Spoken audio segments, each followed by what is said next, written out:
Fernando Loyola, and I'm presenting the Transradial Amputation Automated Prosthesis, or TAAP for short. I happen to volunteer at the Shriners Hospital in the Orthotics and Prosthetic Department, and we have a real-life application of this mechanical system on a day-to-day basis.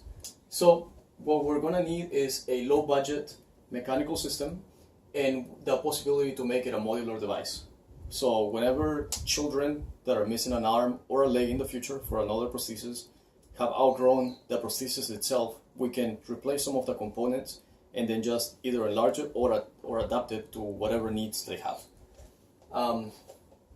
As the name suggests, this prosthesis is going to be targeted towards patients that have gone a transradial amputation, which is where the radius and the ulna have been cut and a segment of that has been kept along with some of the muscle group in that particular area underneath the elbow.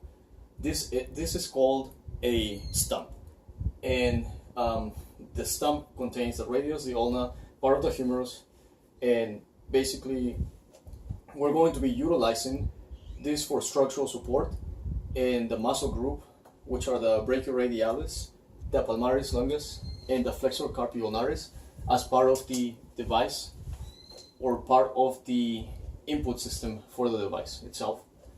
Here we can see the schematics of the prosthesis itself and how it's going to be attached to the stump of the patient. This is the arm, this is the elbow, and this is the stump. So we're going to have the prosthesis resembling a human arm and the human hand. Inside, we're going to have sensors that are attached to the brachioradialis, as we have said before, the palmaris longus, and the flexor carpi ulnaris. The brachioradialis is a muscle that allows you to do this, to grasp any objects. So we're going to put an electrode in that muscle, and that is going to send an input force or an input signal to the motherboard, and that is going to translate it into an electrical signal to the servo, and that is going to have a rotational motion of a bracket which is attached to the tip of the motor fingers through a cable, and that input will allow the prosthesis hand to close and open as the radius, as the bracket starts rotating left and right. Then we're going to have the electrodes attached to the palmaris longus and the flexor carpi ulnaris, and those are the muscle groups that allow the hand to move up and down at the wrist. So our mechanical system will have 2 degrees of freedom. Those 2 electrodes that are attached to the palmaris longus and the flexor carpi ulnaris are going to be sending a signal to the second microservo that's going to be controlling the movement up and down of the hand at the wrist through cables.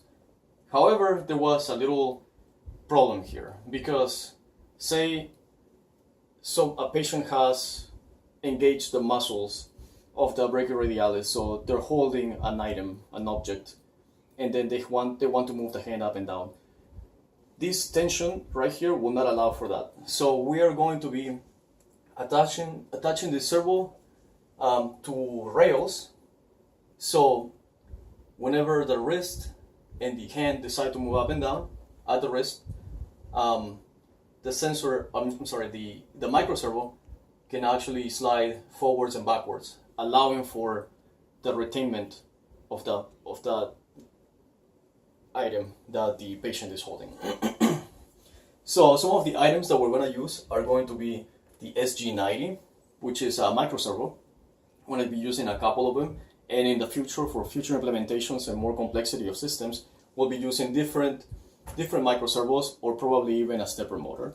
It depends on the application, depends on what the needs are, depending on how many degrees of freedom. The more degrees of freedom, basically, the more applications, the more servo motors, microservos we're going to have. We're going to be using EMG sensors attached to those muscle groups like we had stated before.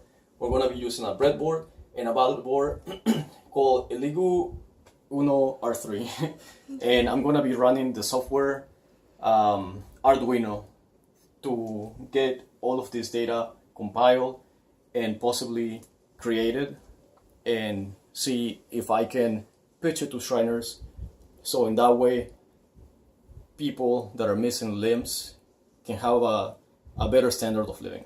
So thank you very much for listening to my presentation. Have a great day.